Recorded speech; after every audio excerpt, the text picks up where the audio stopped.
got something to say. I got something to say.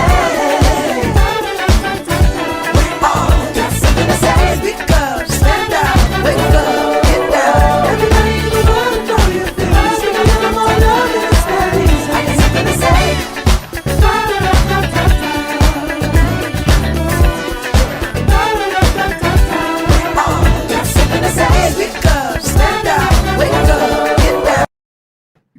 What's up? What's up? What's up? And we are live. Listen, we have a special guest on tonight. Mimi won't be with us. I know some of you will be like, oh man, Mimi not going to be here. But listen, we got the next best thing. We got Miss Gigi. What's up, Miss Gigi? How are you doing tonight? I am wonderful. I'm wonderful. Happy to be here, filling in. And I promise you all, I will do me would normally do not. Right. Miss Gigi. Okay. Right. What's up, Sandra? What's up? Say, Miss Mimi, Miss Gigi, I love the hair color. Look at you, girl. It's giving y'all a little bit of allspice. You are. I'm loving this new look on you. I saw it on Facebook and I was like, okay, you better work. Work, girl. That's what I'm doing. Yeah. Well, I'm loving it. I'm absolutely loving it. And so listen, how was your week? It has been quite a week, but nonetheless, I'm getting through it because it's Wednesday now, so I'm gonna leave it there. It's hump day, girl. Ooh, I'm telling you, it's hump day. And it's hump day. It's been a hurdle. It's been a hurdle today for you? For me. Actually, I'm just gonna say the last couple of weeks, but today, I just went back to the office because I had a little accident over the weekend. So, but we still got to keep it, spicy. You're cute. I'm gonna give it to you, girl. You're cute. You working it, Miss Gigi. You working it. Me with my ponytail, so yeah. You can get rid of the ponytail now. So you doing some things. I mean, you slinging her and stuff. Yes. So listen. My week has been pretty productive. I'm not going to say it was a bad week. It's been kind of productive, so I'm not even tripping. I'm just living. That's all I can say is I'm just living this week and making it do what it do, come what may, I'm just living. And there's so many people that are not able to say that they're living, you have all kinds of things that are happening in the world today, which tonight is supposed to be the scenario show. And so this is usually Mimi's show. This is what Mimi brings to the table. So tonight, what's up, Miss Leslie? So tonight I wanted to kind of just give like an open forum. So I have a couple of questions for you, different scenarios, and they're really not scenarios. It's just kind of things that are going on in the world, the hot topics right now that people are talking about.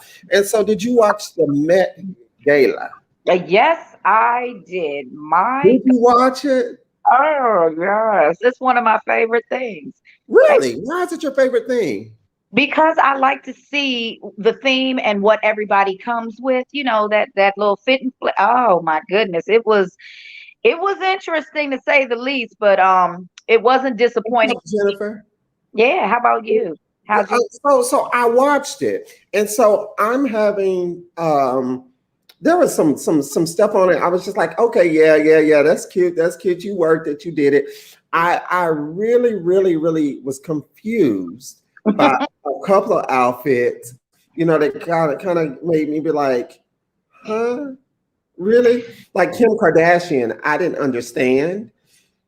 At all. That was, I don't know what kind of expression that was, but again, the Met Gala brings out artistic expression. So yeah, maybe it's a dark time for her and Kanye. So that's what came out. I don't know I was confused. And then my little friend, ASP Rocky and Frank Ocean. Yeah, that's different too. I was like, R2D, no, C3PO is here. Yeah. I mean, it was a lot of different looks out there, and so little Nas X, Everybody's still talking about him. And so my thing has been, and Mimi and I argue about this, because we had that argument on the last show that we were on, because that he was pregnant. And so everybody had this big issue with him being pregnant, and by him portraying that he was pregnant. And then so when the album released, they had already said what it was about his pregnancy was him having or birthing out this thing. But people are still giving him hell behind the fact. What's up, Miss Carter? They're still giving him hell about, how he expresses his sexuality. But my thing is, people have been doing this for years. Why is he catching so much hell?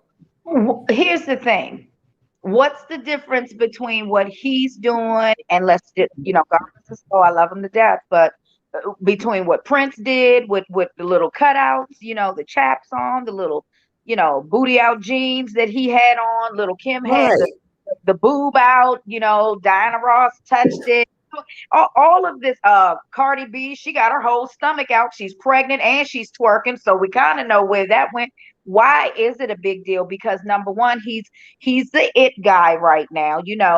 The social media always has that person that they go after once he does that one thing. And I think what it was, when he did Call Me by Your Name, that kind of set the course and the tone for him, as far as I could see, in my opinion. So anything he does, we should know that it's going to be over the top. So I don't know what the big deal is, other than he can express himself. If he can be pregnant and, like we said, Kim Kardashian can be completely covered up where usually she's scantily clad, what is the difference? What is the difference? He's expressing himself, and it was supposed to be a tribute. The theme was the tribute to American designers and, Americana fashion.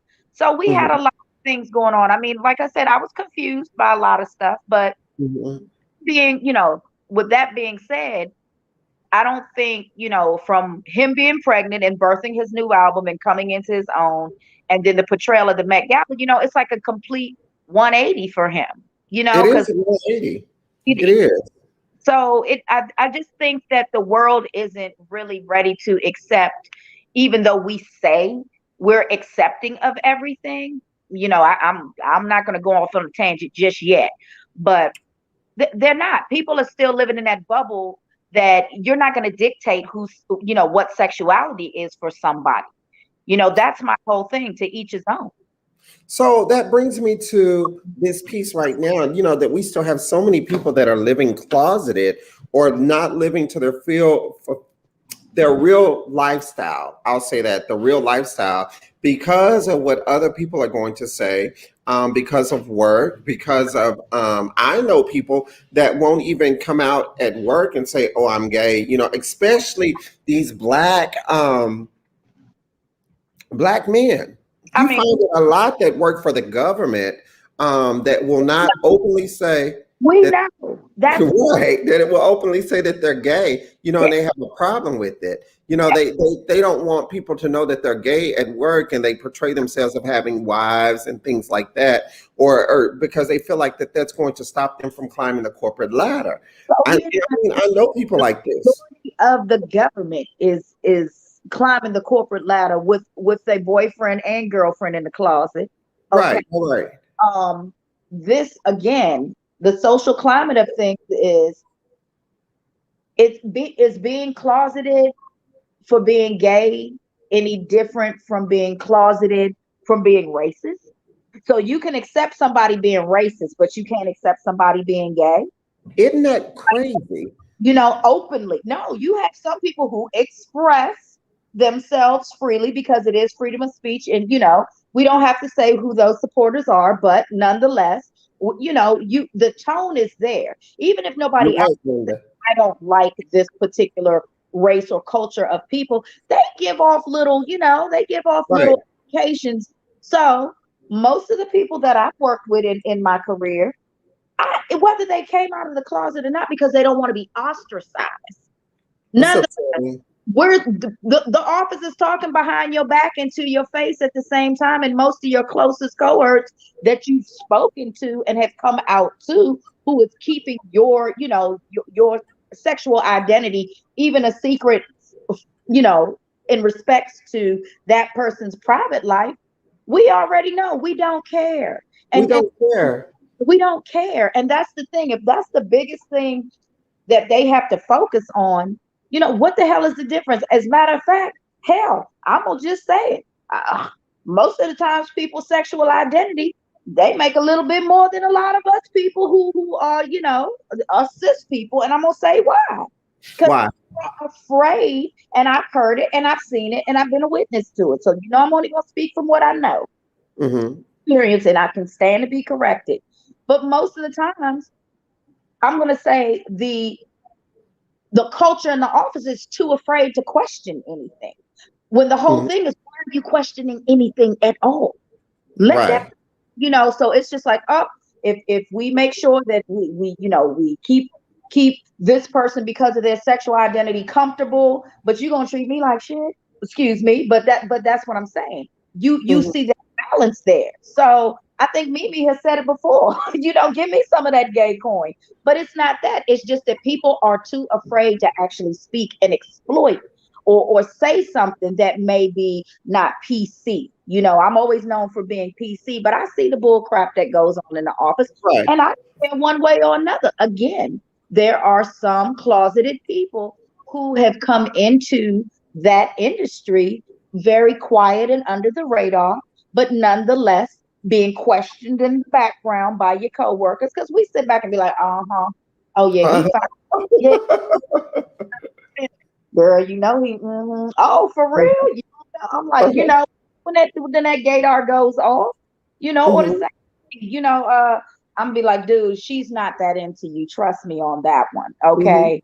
So it's like it's there and it's just unspoken. And I think people just have to be comfortable in what they want to do. But it's sad that society dictates your paycheck based on your choices and your decisions to live your life in truth, So in your do you believe that being gay or being um, of another sexual persuasion could Mhm. cause you from growing in a job?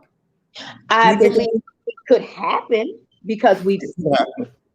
and that's where the stigma and the fear comes from. Yes, just like being a black woman. Believe me, when I turn my, and I'll say this, when I cut my camera on one day in a new setting and Mm-hmm. introduced to my team members, you should have seen some of the looks on their faces. And I'm like, oh, I apologize that my face, no, I'm not apologizing, but I apologize that I shocked you all, that I could tell I did not meet the expectations of what they, and the Mm-hmm. perspective prompted questions that was only geared towards, now you questioning me as a biracial black woman, a woman of color. Bottom line, Mm-hmm. you weren't Mm-hmm. expected to see this based on what came out of here and here. So Right. it's Right. the same thing. So yeah, I think depending on who's in the seat to make those decisions can sometimes dictate, or oftentimes dictates, a person's career. How many times have we seen people afraid to just, human beings, we're afraid to be ourselves. You know how they say, play the game, right? Right. Play the game. Play the game. Well, Play the game. what is the So, game? so that's what I want to ask you tonight. So do you feel like that being a biracial woman is harder than being a black woman? No, because I'm a woman of color, period. They don't care Period. what it's with. All they see is black skin. All they see is Mm-hmm. color. All they see is melanin. Okay. Mm-hmm. They could care less, but the minute they see this, they naturally assume. And when I say they, I mean my pink people. Y'all know who you are. You know, the yes, that cronyism exists. But again, I have no malice for anybody, no matter you blue, black, purple, green. I don't care. But some people do. They feel as though that we should be put into a box of ignorance. That if this is what I'm coming with, then I couldn't possibly be as intelligent as my white counterpart. Mm-hmm. Hmm. And then my seat at their table, or at a table that consists of a diverse table setting, like I didn't earn my place to be there. So it is going to always be, and it really depends on. Now, I've worked with wonderful, wonderful people throughout my career. My experiences have been, you know, it varies. I've been in one company where I was the only, as like I said, a peppering of us. I was the only spot at the table, and that Hmm. was intimidating, being young in my career and being the only woman of color, let alone a young Black woman. And then on top of that, everybody else at the table are white male executives, other than their executive assistant, who was a white woman. It So it's weird, and it's not weird. It's just it's fact. I was speaking with a young lady the other day that she is a pastor in a church, and we were talking, and I had asked her some questions, and she said that she had went before a board before, and she had been advised that she should never speak against a man or another pastor of another church ever. Never disagree with a male pastor, because it could tarnish her career as being a pastor in this particular denomination. And I found that to be so odd, because my thing is it's still a way to oppress women. It's still exactly. a way to oppress women. But then here we are in the church that we're saying that we say that we're accepting, that we love one another as God loves us, that we're supposed to do unto others as you do unto yourself. We're supposed to love the church. The church is here, but then here we have a denomination that says that if you speak against a man, then you're wrong, and it could tarnish your career as being a pastor for the rest of your life. So Now, what you need to do is just sit over in the corner and color. Don't say nothing. you know, don't say anything. So I'm supposed, and understanding, and you being a man and hearing somebody say that to, Mhm. or doing that, that's the expectations of the women. Do you really? And this is that doesn't just tarnish the woman in itself, or the congregation member. That's a tarnish on the entire congregation, because I know I wouldn't want to go to a church that has that view of me as a woman, Right. because God, as far as I'm concerned, I'm not going to get too, into, the religious aspects of that. But I have value. I have value as a woman because God made me. So therefore, if He wanted all men, to and us not to have a voice, He wouldn't have created me with a mouth.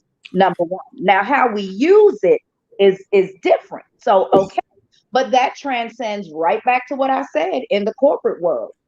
You are never to speak as a woman, regardless of what that glass ceiling sits really low, but you are never to speak against a white male executive and think that you're ever going to climb the corporate ladder unless you're sitting on his lap. You get what I'm saying? And I I hear you. and it is, and again, it's not it's not uncommon. Look at everything that's happened, with all these trials going on about women who, Bill Cosby. What's the other one? The one that should have gone to jail first. Um, you know who the hell I'm talking about? That pig, but with its nasty self. You see what I'm saying? That's what I'm saying. It goes to show you. And guess what? If he did that to women, I'm pretty sure he was asking the men to do the same thing too. Oh, you know that. And so this is the thing. Harvey Weinstein. So Yeah, yeah. So you know that all this has really transcended from back in the slavery days. This is the same thing. It's just that people have gotten better at doing it. People yeah, have gotten better in doing it. I was watching something on Facebook the other day, and there was this black lady that was on there, and she was being interviewed. And the woman said, "You are a strong black woman."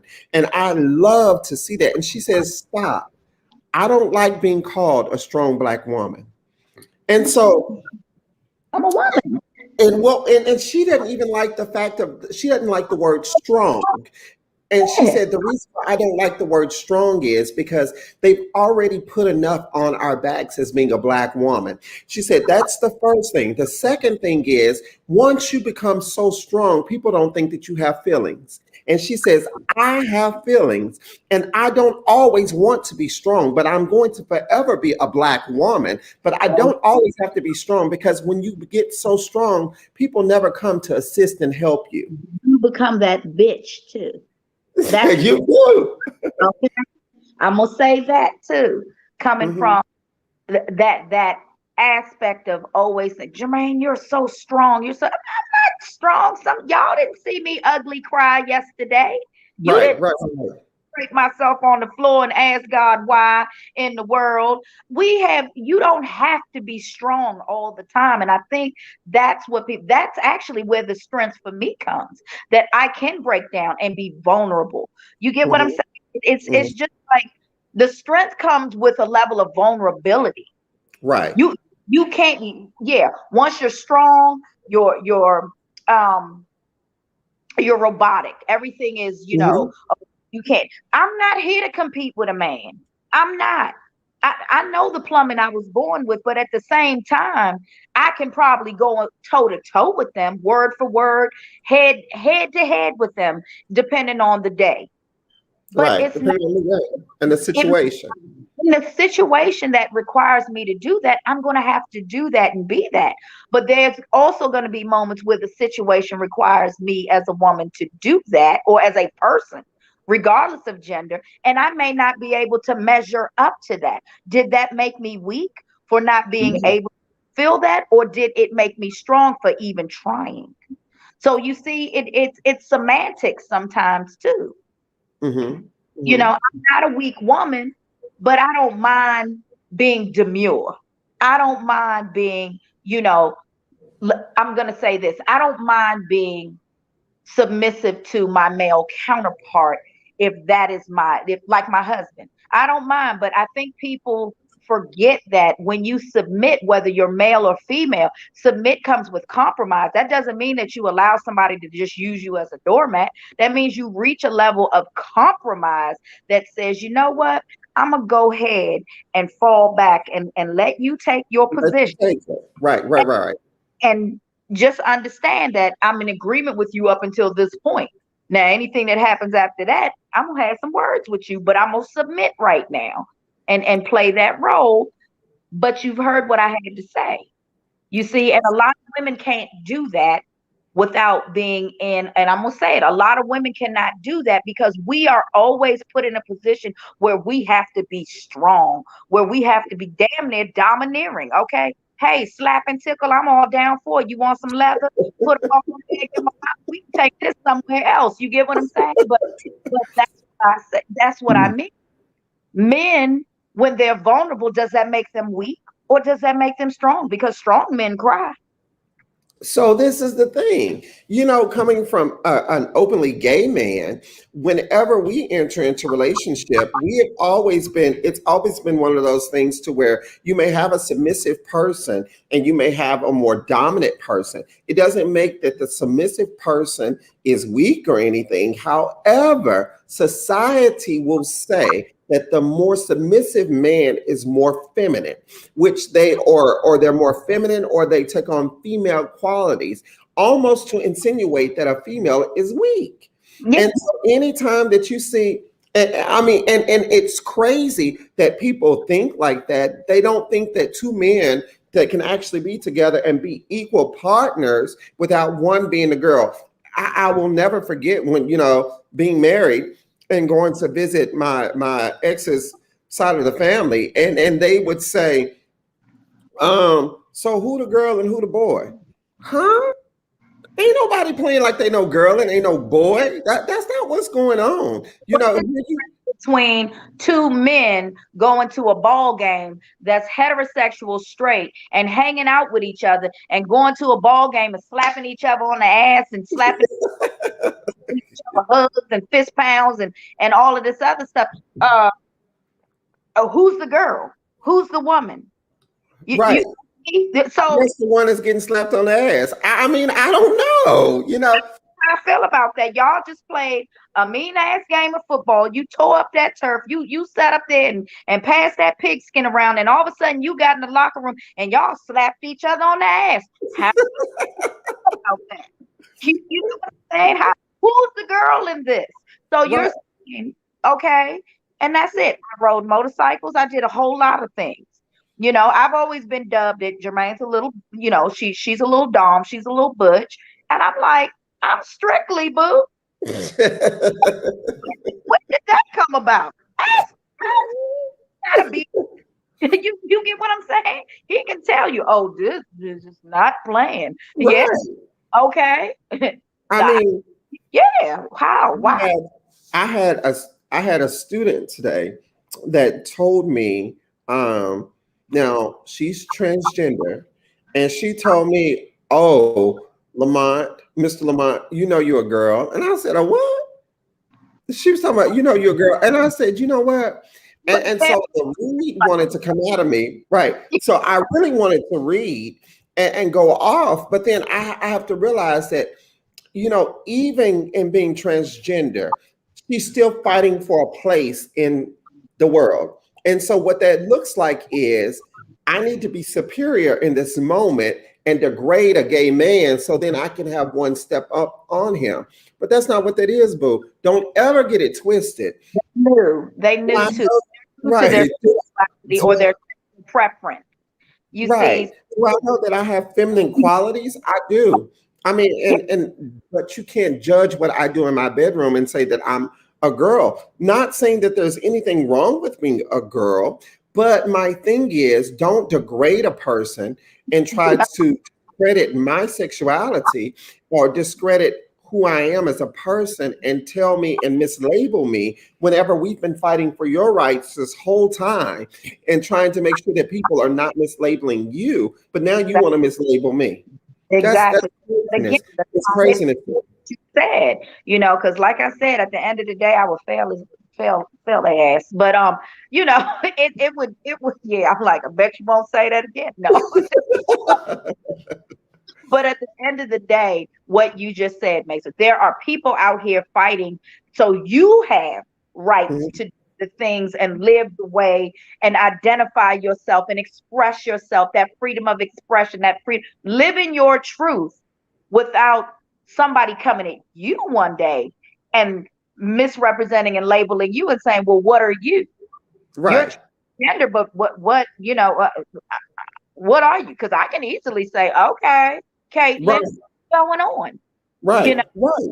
so Right. but be offended by that if I said that.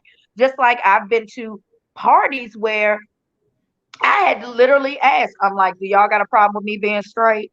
Because I, I'm this, y'all, you know, I like to take him from his boyfriend, but that's not gonna happen. You know Right.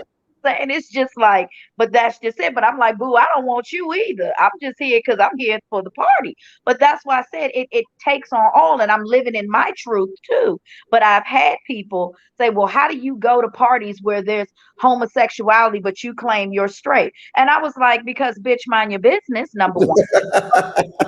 So that's number one, okay? But the thing is, if I never knew what people's sexuality or gender was, and I'm just going out and entertaining and indulging, you know, people with being there to support whatever, what the hell difference does it make? It wouldn't have made any difference. I am It, enjoying the company of people, and maybe we need to stop labeling whatever, because I'm y'all got me confused. I'm running out of damn letters. Mon- I don't know anymore. I'm just like, I, uh, I listen. just that you're not his cup of tea. Trust me on that, sis. Right. Yeah, The letters, I'm learning more and more about them. I'm trying to get there. Sandra says, I think men are strong when they can show their emotions. yes, yes. How does it make you feel? Do you think that it makes a stronger man when he can show his emotions? Are you Yes. okay? I don't want no man crying and being no, balling out of control. And I'm sitting up here, it's okay, baby. It's Why okay. Yeah, not? Why okay. No, not? no, hear me out. Hear me out. Now, this moment where I mean, it really has to be the circumstances where he is pained by this, but you can't be no bitch every day. I'm sorry. You can't cry to me. You get, I'm like, come on, dude. Come on. You need I need to cry on your shoulder. I'm tired of wiping your snotty tears off of my shoulder. It's not gonna, I'm not gonna call the man weak for that. That's Right. just built. You get what I'm saying? That's how he's built as a person. And it doesn't mean that he's a but I'm just saying that how many times have you heard people say that? I know I have. And I'm like, oh man, he crying like a bitch. Well, excuse me for being a female and crying. If dogs cry too, you're absolutely right. Okay, They they do. for They too, but do. is that what you're calling us? So that's why I said it doesn't make a man weak. It's just like, come on, pull yourself together. I still need you. And you have to remember, this is coming from a person who it has a husband. You know it from the other side of having a wife. So Yeah. I know it from both sides. You I know, that purity. And for me, a man who cries is so secure in himself that turns me on. I'm sorry, y'all heard it. Y'all heard it live from Miss Gigi. That turns me on when they become vulnerable because you can't talk to somebody if they can't even empathize with you. you're right. And so when you don't have any emotions, so we program. I can remember as a kid, and not to say that my parents did it to me. I don't know if my dad did it to me, but then and part of that is because I believe that my dad always knew that I was gay. He always knew that I was different. I remember even getting ready to get a car. My mom wanted me to get an old clunker, and he told my mom, he said, "Look at him. Do he look like he gonna get out there and work on a car?" And so my mom was just like, "Well, you need to teach him. You need to teach him." And he was just like, "We're not doing that." And so I Right. didn't get a clunker. My brother got a clunker, but that was because that's what my brother wanted. Janessa says my husband is not emotional at all. We're gonna get to that, Janessa. So a lot of times, and this is what I'm saying to you, Janessa, listen to me and listen to me good. Sometimes men are programmed at a young age not to cry.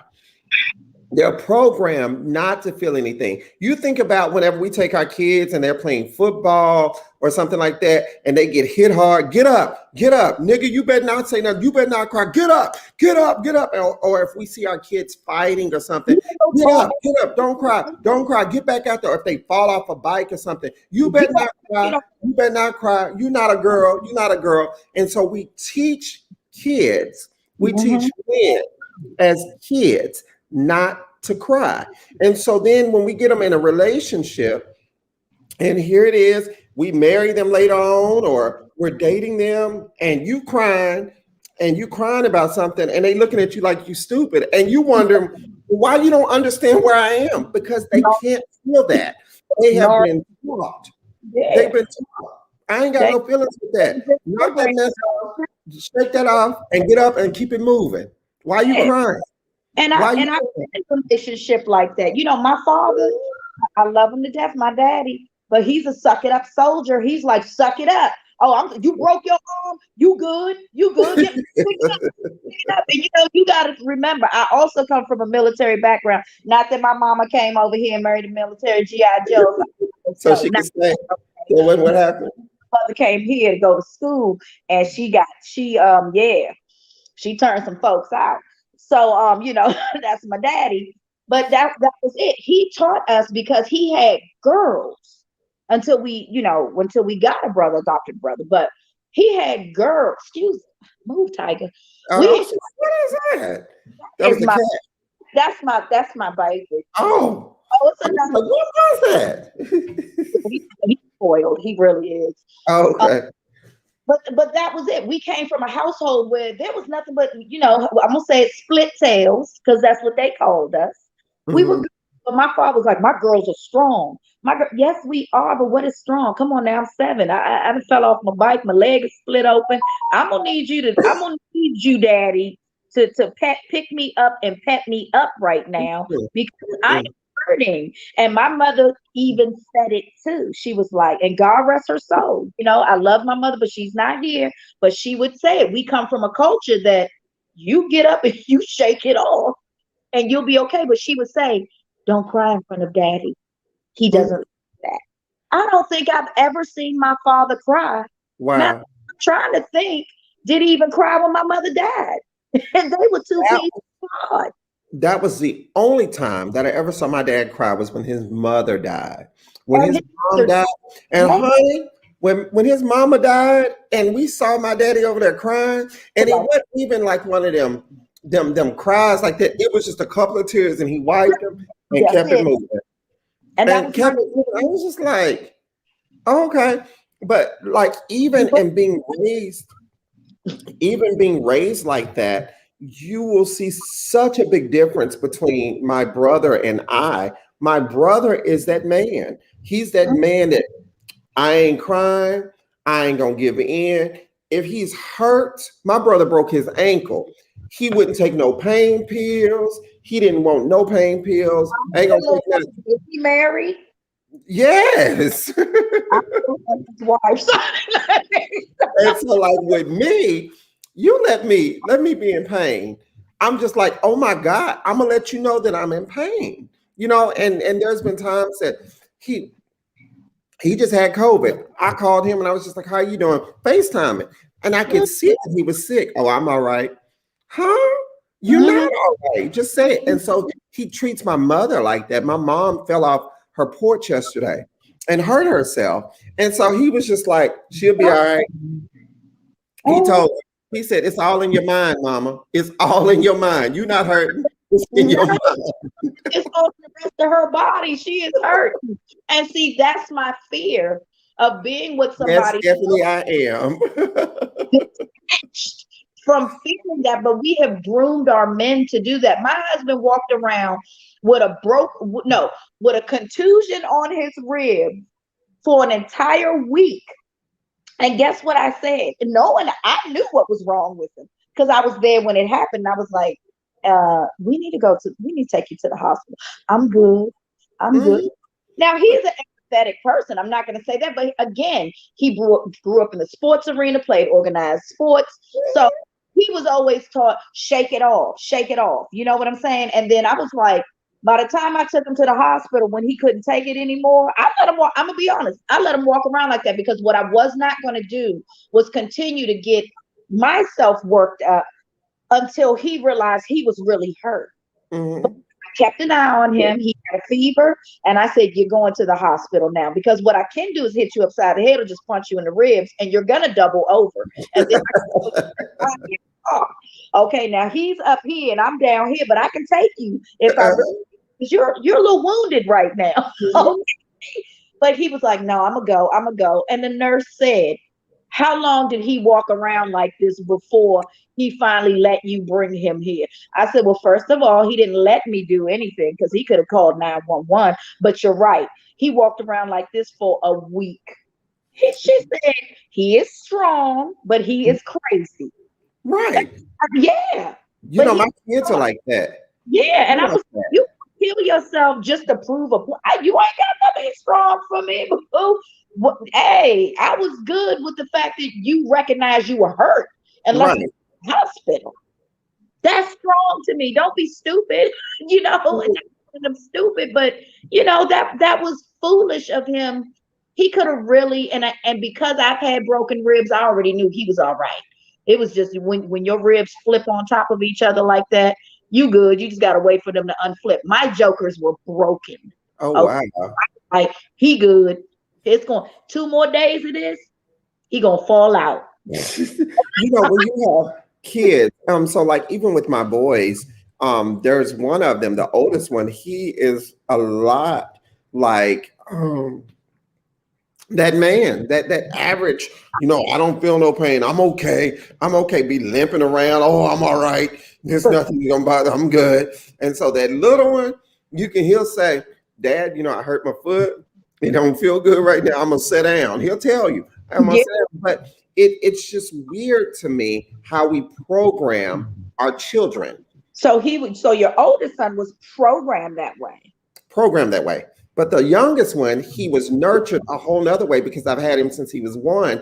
And so Right. the thing about it is it's something totally different. The oldest one, I got him when he was 6. And so a lot of that had already been programmed in him to be this strong, this person without feelings and things of that nature. But the younger one is more of a feeling person. Like he'll run up and just hug you or whatever. I had one of my friends, they had saw us on Facebook, and I think they see how loving he is, and how friendly he is, or some of the way he talks, or I don't know what they saw. But she He's a beautiful child. Both of your children are beautiful, but thank you. She inboxed me and she said, "Does your son have a girlfriend?" And I was just like, "Yeah, why?" And so what she was questioning was his sexuality. She wanted to know if he was gay or straight. And so my thing is, no, No.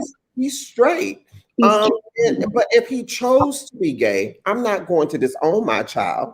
I'm not going to do any of that. But it goes to show you that some people just have the I want to say it's and I hate to call people stupid or dumb because I hate those words, but they don't have the mentality to think outside the box, that you can really, really be in tune with being emotional or being loving, and that does not make you less than a man. And here's the thing, isn't that what most women cry about? My husband doesn't show That's me what I any. want. What we want. I'm a woman who is going to sit here and tell everybody listening and Linda looking. say stupid. I love you too, Stephanie. Exactly. I can call a spade, but the thing is, there's a level of ignorance because you have to think about the woman asking the question has been groomed and taught a certain way to think too. She's been programmed. So it's She's been not that programmed. it comes off to us because it's just like, excuse me, Monty is gay. If his son were gay or straight, what the hell difference does it make? I mean, that would be very hypocritical as a dad, to Right. hear. So, I mean, I don't know what her line of question was for her own purposes. Okay. It was. Yeah. So Janessa said if they say dumb shit, then they dumb. They are. exactly. And that's how I feel. I'm like, don't. It's one thing to be thought of as stupid. It's another thing to open your mouth and prove it. And it's the same thing. It's the same thing. But it goes to show us that people are programmed in a way, and I am too. Like I said, my dad is the man's man, military, this, that, and the third. They were saying that don't ask, don't tell policy when that came about. My father's a Vietnam veteran. So when that came about, he didn't have a big, his thing is, long as you don't come at me, I'm good.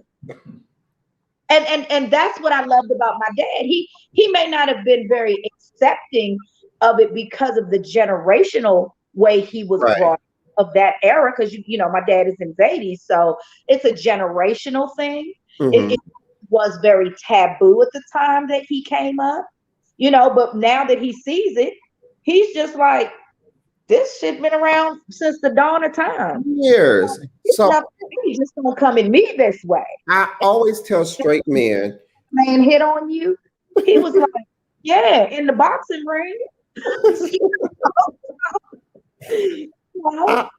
I always tell straight men, if a gay man finds you attractive, or if you think that they're looking at you, that's a compliment. Gay men have high standards. Most of us do. I'll say that. I'm not going to belittle anyone for their standards. But if a gay man finds you to be attractive, that's a compliment for you. It takes a special kind of man to catch somebody's attention. I was having this conversation with my best friend the other day, and it's because a lot of times men they're not as bad as they used to be, but they used to see a gay man and walk in a room, and the first thing be like, man, what that nigga looking at? Why that nigga looking at me? Why were you looking at him? So you could see that he was looking at you. And you looking at me, that scenario. Right, yeah. So I've encountered that so many times. When I was younger, I really don't encounter that now as an adult. I mean, or as in my later years. But yeah, those type of mentalities, those are people that are insecure in their own sexualities, or they have hidden agendas. They're afraid that they boys is going to realize who they really, really are because they looking at you too, so they want to throw it off of you. And I've always found that to be crazy. And I know growing up, I encountered it a whole lot. Miss Gigi, So can I ask you a question? you can ask me anything you want. I know I can, but I have to position it in this way, or I have to frame it in this way. So you have male friends, female friends, you as a man, Mhm. and your male friends who are straight never realized you were gay until you told them, or was it just you get what I'm saying? It was just like it was probably not a big thing or a deal for you until it was, until you lived in your truth. You get what I'm saying? But Well, they didn't know, and I'm gonna say yeah, this, looking at you at a glance, and I'm gonna say, I mean, very attractive. Okay, y'all heard me say it. Okay, thank you. Thank you. you are always so fabulous to me. But that's the thing. But you're very attractive, as like you're the one that will go in and be like, girl, he don't want you. You be like, what? You know, just, you know. But that's it. Like how men know. Janessa, you trying me. You No, trying me. no. So let me tell you about Janessa. Janessa lived 3 houses down from me growing up. So a lot of times, what's up, Kim? A lot of times I was at Janessa's house. Hush, Kim. I had the biggest crush on Kim for a long time. But anyway, so Janessa lived down the street from me. So I hung out with Janessa a whole lot. And so there was so much about life that Janessa taught me as far as about a man. Now, Janessa never ever questioned my sexuality. She knew what I was and she knew what I liked, but she never said it. It was like the girls that I hung around with, they never had to say who I was. You know, That's just it's. I don't it's like it is what it is. but So, it's I true. didn't even know, right. I didn't even know what a Norform was. You remember back in the day, them little Norform. I didn't know Yeah. what that was. And so Okay. Janessa, being Janessa, she told me what it was. And I was like, oh, okay, girl. So there were so many things that she taught me growing up, just really about men. And see, look, she said, because I love you, I got love for you. I mean, she taught Oh, me so much. And so the thing about it is, Janessa's that type of person. She would have fought for me, regardless if somebody said something. There are several girlfriends that I have that would have fought for me. So to answer your question about the men that I hung around with back in the day, so the dudes were cool with mhm. some friends. And if you ever read my book, there were some of them that I kind of messed with, or some of them that messed with me, or didn't want people to know, and things of Mhm. that nature. But the thing about it is, I never had a lot of problems growing up until one of those dudes that came around that was harder than them dudes that I was with. And then they'd be questioning them. So why this little gay nigga with y'all? Or why is this? And then it was time for me to go home. It was time for me to just go on and go home because I didn't want to have to deal with that. There were times that Right. I had like because of somebody else said something and then they would find something to say or whatever. You But my forgetting that. daddy was so crazy. I'm My daddy was saying, so crazy that they really didn't mess with me like that. My dad was really, really crazy, well, so and my sister is my crazy. sister was So, crazy. Is crazy at one point. I never had to fight, but that was the other thing. I just didn't run in those circles that were you're gonna play with Barbie dolls and you're gonna play jump rope, and like I said, I was an athlete. mhm, My interactions has always been, and everybody knows I'm in the skate community. My little skate, but uh-huh, that's what it is. So when everything I learned from men because my mother was a strong Korean woman. She was mhm, like, anything they can do, you can do better. That she says the song is true. She was like, you don't have to fit yourself into wearing, tulle and lace and everything. And I've been in everything from gymnastics to dance to motocross to jumping out of it. I loved hanging with the guys because it built me into a stronger female athlete. mhm. built me into enduring a little bit more. And I was a tomboy. You Hmm. know, really, that hasn't really left me. It's just that I also embrace my femininity. I love being a woman. I absolutely love being a woman. Like, this is being a woman is powerful to me, even beyond what a man can bring. As What's up, far as Africa? being that I'm a man, or that I want to be a man, it just means that, to me, strength comes from being able to embrace your feminine side and your masculine side, and finding that happy median where my dad even questioned me because I would hang out with my bestie all the time. He was like, so do you like uh girls or boys? And I was like, what the hell made you ask me that? Of course, I didn't say that way. I was like, daddy. And I was like, first of all, I'm ill. Like that, what made you ask me that? He was like, you always hanging out. I was like, because I don't put my business in your face, because I don't want you to look at me different, knowing that your daughter is out here doing what I do. You know what I'm saying? Like, you did teach me to have respect and don't be bringing, nothing home don't introduce nobody to your parents until it's time to introduce them to your parents. You get what I'm saying? So yeah, so when I came home, I always visited with my best friend, and she was very straight. I mean, Mhm. she dabbles, and I call her greedy. I was like, bitch, you greedy. But like, leave some for us, please. But and he knew that she, you know, like I said, straddled the fence, as we called So it back.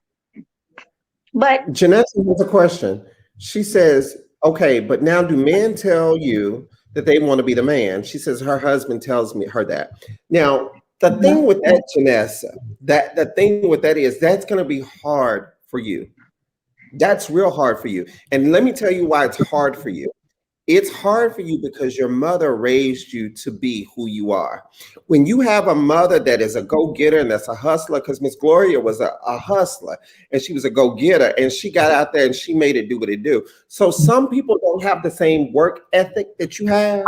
So for that, when they can see a woman that's going to get out there and grind and grind and grind and grind, that can be intimidating to a man that doesn't have that grinding ability. So it's going to forever be a problem with your relationship because the way you were raised. You are a go. We worked 2 and 3 jobs when we were growing up as a kid. You worked at Brahms and then you did home health nursing overnight.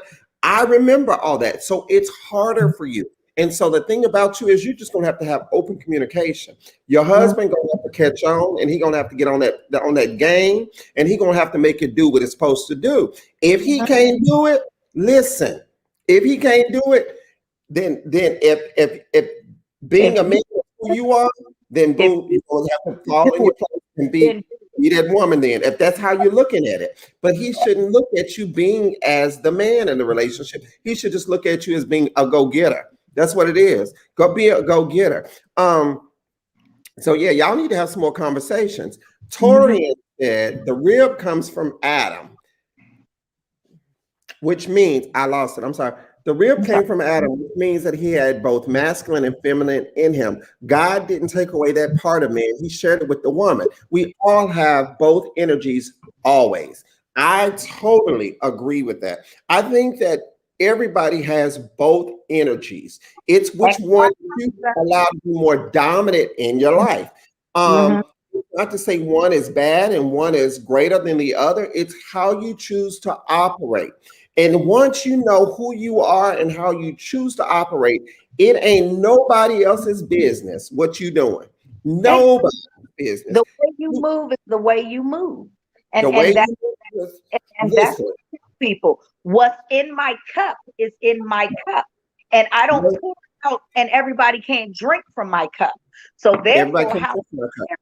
That's it, or nor should they ask, because the whole thing is this: when we are told as either male or females what somebody else's ideology of that is, you are now defining me and putting me in a box based on your opinion, and you're Right. entitled to it. You're entitled to it. but Mhm. don't everybody into that category because you haven't been exposed maybe to as a man you haven't been exposed to your feminine side because it wasn't allowed, or It you ain't as a my fault. haven't explored being a tomboy or tough and playing in the dirt because it wasn't allowed. And so don't lump somebody else in that frame of mind and that thinking. Be open, and I know this is easier said than done, but be open to explore other people's truth through their eyes, through their eyes, because your eyes right now are just based on your opinions. So if I I can Monty and say, hey Monty, so how is it to be married to a woman?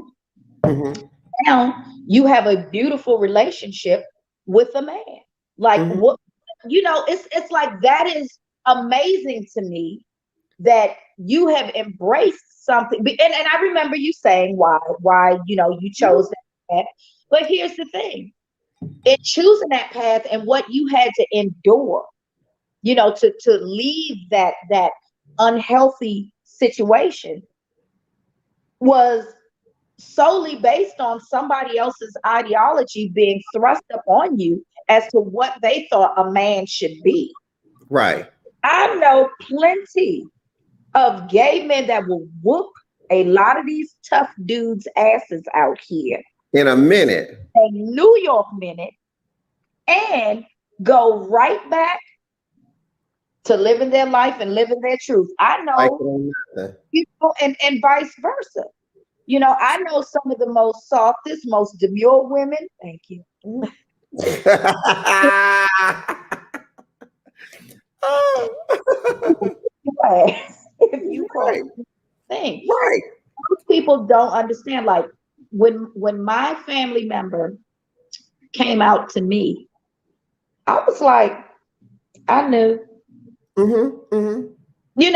and that was like the best thing ever because I have such a bond with that child Mm-hmm. that I watched get birthed. And I have a stronger bond with Love you my, too, Stephanie. yeah, Mm-hmm.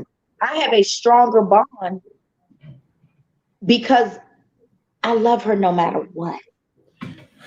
So And my you father, I was shocked when he to the wedding. This tough military man went and said, "This is what Omar would have wanted me to do, and that's my grandchild." I was so you see when I seen that is actually what brought tears to my eyes because mm-hmm. he is this man who has grown up this way and been taught to be the man's man and had to really put his all of that aside to say that's my grandchild, and if somebody was to hurt this child of mine, this young adult now who's made an informed decision to live in her truth, what kind of person would I be to tear that down? It would be sheer hypocrisy because he's always told us stand up for what you believe in, or your ass gonna be sitting and falling down for everything. For everything. Everything. Africa says gender roles work for some relationships, but these days there seems to be a resistance to that tradition. There is a resistance. There, Africa, listen, there is a resistance to the gender role work.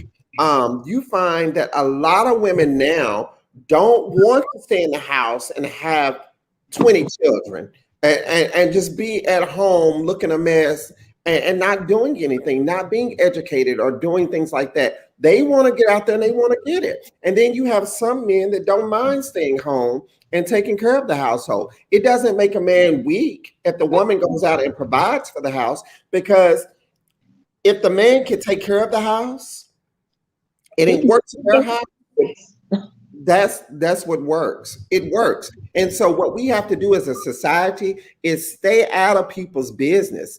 Stop trying to conform everybody's household to fit to what you grew up seeing. Oh, my daddy and my mama did it like this. This is what my daddy and my mama did. It don't work like that, boo. You can't make everybody conform to your way of thinking. Exactly. It just Normally, people would say that if a woman was single for too long, something was wrong with her. Made, you know, Something was wrong with her. she didn't have kids. Something wrong with her. She broken. She She broken, or she really low key undercover lesbian. What's up, yeah. Kirsten? She said, "Folks swear it's the 1950s." So we have to stay out of people's houses and stop trying to get people. Stop trying to hook people up with people that you think you're supposed to be hooked up with. Miss Gigi, Anthony said he love your new look, Mimi. He called you Mimi. Thank He you, darling. He said, Mimi, love the new dude. Look, it's the same thing. I'm rocking it for both of us. You should see, look, you see the fit and flare when I do it. Look, my logo. Okay. But but it is exactly to that point. We're hoping that we've come a long way, but we really haven't. Like I said, we still have a long way to go. We have a long way to go. And so then when you have a woman that can make more money than her husband in a relationship, it should never make the man feel less than. Yeah. He should be proud. Look, my girl out there strapped, she getting it. But you find that because they've been programmed that way, that I'm supposed to be the provider, I'm supposed to be the one that makes the most money. So what is she supposed to do? If she get a promotion on her job, she's supposed to tell him no, because it's gonna make my husband's gonna be mad at me because I'm gonna make more money than him now. My husband, he was like, you did what? When I've never discussed my income with my husband until we were engaged and we were going to premarital counseling. Okay. And one of the things that came out later was something that my mom actually said, because like I said, my mom was a very liberal woman. She grew up in a submissive culture where you didn't talk to, You didn't talk to men. You were lesser. You were lesser. We grew up Asian. So she was brought up to be very submissive to my dad. But my dad, what I love about him is that he like, this woman crazy as hell. Like he was like, in our culture, in our society, you have a voice. But because it was so ingrained in my mother, what she did was turn it on its ear and made sure that her daughters had a voice. You see, so that's the other thing too. So with that being said, my husband never knew how much money I made, because that was just not something we spoke about, because it was unheard of for women in our culture, number one, to even have a job outside the home other than rearing children. But my mother was like, hell with that. We in America, girl, make your money. Don't let the money make you, and she slipped up and said something that she just assumed, being mom, she assumed. And I was like, Ma, I never had that conversation with him, because she actually said it to my in-laws, because the other part of being Asian is this. It's not a race. It's not a gender thing. It's a financial status thing. It's in our, we don't care. And I can say and people go, how do you do that? I'm like, I'm Black and Asian. I embrace both. You identify with both. Yeah, I identify with both. You can't make me pick or choose one or the other, because it unfortunately for you've chosen for me, and that's not gonna work. Right. But it goes back to when my husband heard what my mother said, kind of inadvertently, and he stopped and he looked at me, and I was like, hey, we'll talk about it, and he said, so all this time you had me believing and thinking that I was the breadwinner. And I said, yes, because from a cultural standpoint, now we running neck and neck, don't get me wrong, but I always knew, because I knew what I came to the table with. He just didn't, because you also have to be safe, because I don't believe in prenups. I don't. But I feel like a prenup should be for people like us, because I don't have billions. You get what I'm saying? So therefore, you take half of my shit, I'm broke. So, but that was the whole thing right there. Like, I have to be safe and secure to make sure, but I love him so much that it was just like, I'll cross that bridge when we get to it. So long story short, my husband found out and his family found out from my mother accidentally saying something at a engagement party, how much, or she didn't necessarily call out a figure, but she alluded to the fact that you hit the jackpot when you married my daughter. And I was like, hey mom, no, cut that. Right. You know, like, hey, It that's happens in gay relationships too. Whenever I was getting ready to get married and we discussed finances at that time, I made more money than him. And in making more money than him, that played on him. And it was just like, and I was like, why are you quiet? Because you make more money than me. And I was just like, so do I make like way more or just a little more or what? And he was embarrassed to even say, but see, but I knew that was the difference. I knew how much my husband made. I And didn't know. I mean, it didn't matter to me. it was very, very, you know what I'm saying? He was good financially. So Right. I mean, it like didn't make Kim me, said, you don't get married to have someone take care of you. It's a partnership. Carry your weight or do better and know that you are always able to take care of yourself. I wholeheartedly I believe believe that. that. I believe that, Kim, because my thing is you never marry for money because money will leave. One bad move and you've lost everything. One bad move, you've lost everything. They get on that job, that good job, and they having a bad day and they say the wrong thing, it's over. Or they pull their little dicks out at work, it's over. If it could take one wrong move And and I'm gonna it's check with over. that because me and my husband lost and I'm gonna say this on this show tonight. I don't really talk about my marriage much, but me and my husband have been at odds with each other for a lot of reasons, but never finance. Okay. But Mhm. that set when my mother said that, it set the tone for the rest of my in-laws, that I wasn't prepared, that I would move, Tiger, that I wasn't prepared, lay down, to confront in that moment. But what it was, like you said, when your partner goes quiet and he goes silent and he goes dark, and he just looked at Mhm. me like, well, what else are you hiding? And it wasn't Yeah. the fact that I was hiding, I was trying to be secure. But the other thing is, I came in knowing that if something went awry, I had us. And I knew that if What?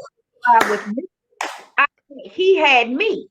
Now, both of us, both of us can't fail. I'm not saying it, but if we do, then we fail together. Right. That's my biggest thing. That was the contention that came up later with my in-laws. Oh, she got money. She didn't tell you. She didn't talk about it. She didn't, and it wasn't that he went and said anything to them. They just kind of picked up on that conversation. Thank goodness that I don't have to deal with them. But at the same time, you know, it put a lot of tension. And we In the did. relationship. We had to go to premarital counseling. And he felt like I was lying. I was like, first of all, Jermaine, don't lie to you. I'm not saying I don't lie or have never lied, but over that, no, because Right. didn't want to do was have that conversation in front of everybody. So my mother, she apologized and she had a talk, and our dad, my dad had a talk with us. But nonetheless, I was like, Mommy, you taught me never to divulge my income or any of my assets to anybody until I was 100% sure that it was safe to do so. And I was like, you just outed me on some stuff that I wasn't ready to say in front. But she was so proud in that moment. And it was almost like, Yeah. they kept throwing things like, oh, your daughter's this, He's she's doing that. this. Yeah, yeah, yeah. It was like my mother had bragging rights, and as an Yeah. Asian woman, that's like really a big thing. You got bragging rights, even though in our culture, in Korea, I would be required to work, but I would not be allowed to make more money than my Asian male counterpart, aka my husband. Okay, Wow. my husband's black. He's here, and my daddy is black. And then if you couldn't tell, but it's not just a great tan. But anyway, it's to say that we put such a stigma on a man staying home and watching his children. That shit, half of us want that right now. Okay. I'm like, look here. You Well, need you know, to sit home and take care of these mofos because they getting on my nerves. listen, Yeah. whenever you started making more money than me, honey, I'm glad. Listen, I'm gonna be your biggest cheerleader over here. I'm gonna be like, yes, go get it, go get it, go get it. Please go get it. I'm your biggest cheerleader. Kirsten says, if you marry someone, keep you. If you have someone keep you no sooner than they piss them off. She's talking about if somebody's taking care of you. If you have someone that's keeping you no sooner Well, than you piss him off, it's give me my car keys or get the fuck out my house. No, that, sir. Or if he cheats, that's his leg to stand on since he's a provider. You're absolutely right. That's yeah. more times than 10. Whenever somebody can be controlling or be the man or be the sole Thing they provider do. of the household, Thing they everything belongs to them. It's them. Give me my keys. Give me this. Give me. did this for you. They Listen, made movies about it, plenty of them. You know what I'm saying? Waiting to exhale, waiting to explode, whatever. You know that's what it comes down to. I was your lover and your secretary. I'm what? Here's the thing. I'll gladly be your EA and whatever else if you taking care because I'm damn sure gonna be taking care of you as well. But to have a level of control, you have to know not just who you married as a man or a woman. You have to know what you married. And if right. you win with and there was a term that one of my coworkers used, one of the pink people. She said, "Oh, me and my husband, we're dinks." I said, "What the hell is a dink? Double income, no kids." So I said, "Well, I'm single income, no kids." You Mhm, get what I'm mhm. saying? And they're like, "Oh yeah." I've been told but prior to getting married, oh, you a package. You don't have any kids. You don't have any. It's just your job. It's just you. It's just. I'm like, what the hell kind of package is that? How do you know if I don't want children? You know what I'm saying? Like, but I can tell coming out of the mouth of the person that said that is, oh, I could never get with somebody like you because you're preying women based on their finances. So you're a predator anyway. And same thing. You a gold digger, sis. I know how to take care of myself, but if I don't mind sharing. I don't mind sharing my income and the knowledge of my income with my spouse because that's what we're supposed to do. We had a joint bank account, but we had our fun money account. He had his, but it didn't mean that he couldn't pull from it. He'd just be like, babe, you earn it. I said, I don't care. He would Right. give me a whole paycheck because he knew that I did the finances in the house and he felt more comfortable that way. So I think that too, it can be intimidating. It even Kay says, yes, speak on it. As a married couple, if Mhm. one child, the constant pressure of having another one is sickening and invasive. It is very, and even in talking to Kirsten is one of my clients and one of my good girlfriends. When we talk, and it's always when you gonna have another baby, when are you gonna have another baby? And her thing is, and she says it all the time. Hey, listen, I got one, and I really don't think I need another one. We Yeah. fine, we're good. And so even now, in meeting people, and Kim says a lot of people assume if you don't have kids, you're selfish. That's what they say, Kim, or something wrong with you. It all the Something wrong time. with you. You had too many, what they say, you had too many abortions when you was a kid, so now you can't have no kids now that you're old. That's what people used to say that all the time. Yeah, that one there. You got to be broken if you don't have children. Here's the Right. thing. I'll be honest with you. I've never wanted any children. I've never wanted them. I did not play with Barbie dolls, but I played with. I just. My mama said, little girl, if that's not what you want to do, you don't have to just because.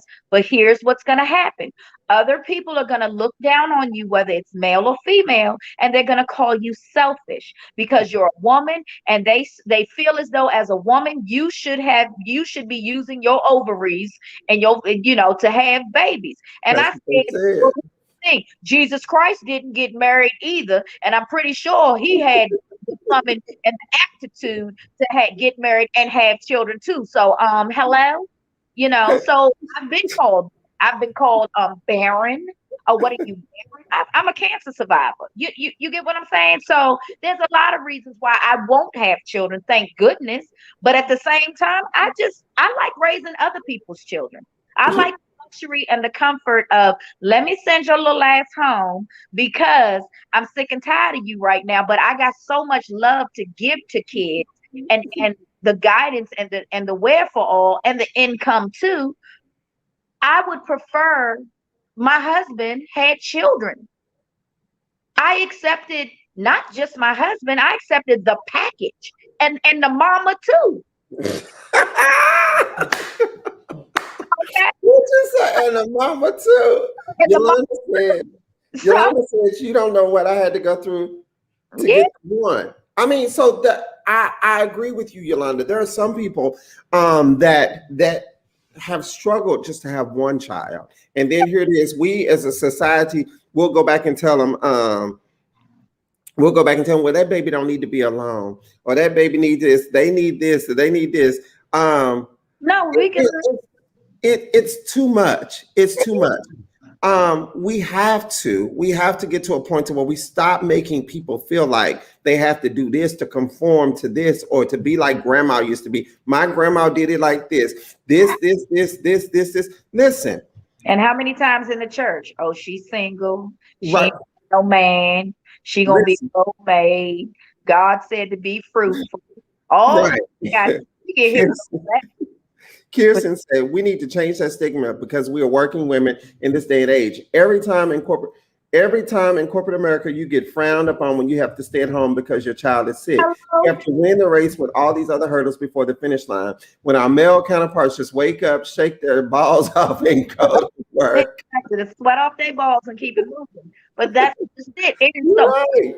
with that because one of the things I remember in my past, career experience, there was, I was director, and one of my staff members was being told that she was going to be let go from her company because they found out she was pregnant. How many women have been in that scenario to even be afraid to say that they are expecting a child? I had another young lady who was from another country, and she was just like so afraid for her job because she didn't want to tell anybody that she was expecting, and she accepted a new job too. What was that? They be ready to bring up a Bible verse. Yeah. That's what Deontay. So exactly. But my whole thing is the protection as a woman who didn't even have children at that time had to find a way to protect these women. You see, I had to find a way, and it didn't take me to not want to have children to be empathetic to a woman being put in a position to say that she's going to lose her job because she's pregnant. What you know how many laws y'all breaking? But to hear somebody cry to you at work and say, I didn't want to say anything, because I'd be like, girl, you sick every week, and well, I was like, you having a baby?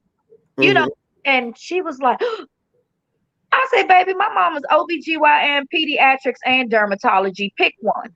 And I'm familiar with the symptoms and the sign, and I have sisters too.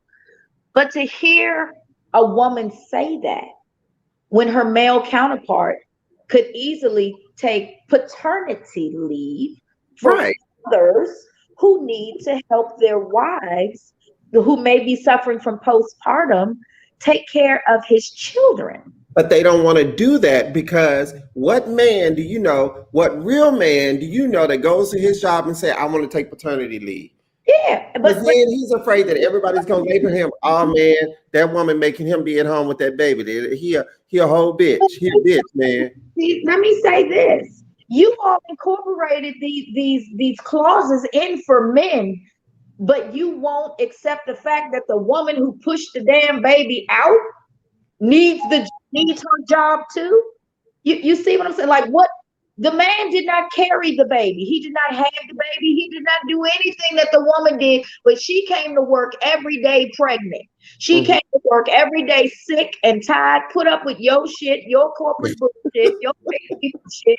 And then she went home and had to tell her husband, I need your help when I have this baby. And then you granted him the help versus the woman who done sat up here and went through pure hell.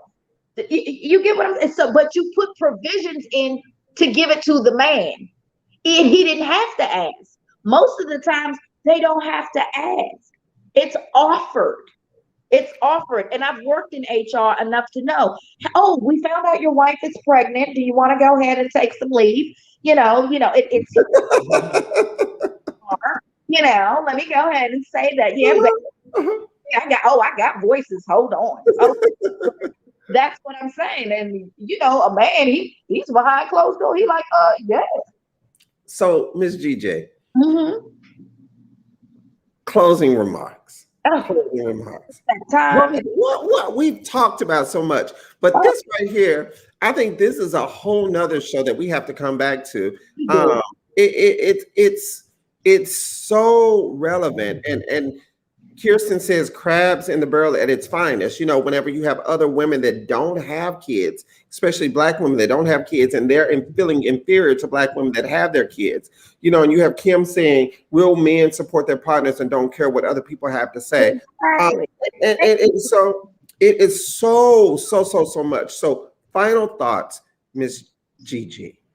Well, we've talked about so much. So let me say this. My final thoughts is no matter where you are in life, there you are. Live in your truth, accept, be open, be accepting of the fact that everybody's not going to be in agreement with you and you're not going to agree with everything that everyone else is doing. Mind your damn business and work for yourself and stay out of other people's personal affairs unless you're ready to take all of that on, not just what you see on the surface. Stay humble. Mhm. Humble yourself to other people's circumstances, and maybe this world would be a whole heck of a lot of a better place than what it is right now by extending people grace. That's my closing thought. Extend people grace and mercy and understanding as well as forgiveness. And you will humble yourself in a way and learn to walk in your own humility too. So those are, and I love you all for all the comments that you're saying. Yes. Yes. So my thing and my final thought for tonight would be protect yourself. Protect who you are, protect your investment. You can't protect anything that you don't know anything about. And if it's an investment, that means it's yours. You're working to gain it. And we're all working to gain what we want in life. So you have to protect your investment. And that means protecting you at all costs. If you're in a relationship, I always say that you have to have those hard conversations. I didn't have them. And so that's the reason why I use this platform to say it's okay to have hard conversations. It's okay to disagree, and it's okay to put some barriers in place. When you know where the barriers are and where they need to go, be open-minded and be verbal enough to say this needs to be a barrier. If your spouse is intimidated by what you do or how much you make, have a hard conversation. Push them to the next level. Pull them along to the next level. Never leave anybody behind, and you keep going further ahead and you forget that you got somebody behind you that was once beside you.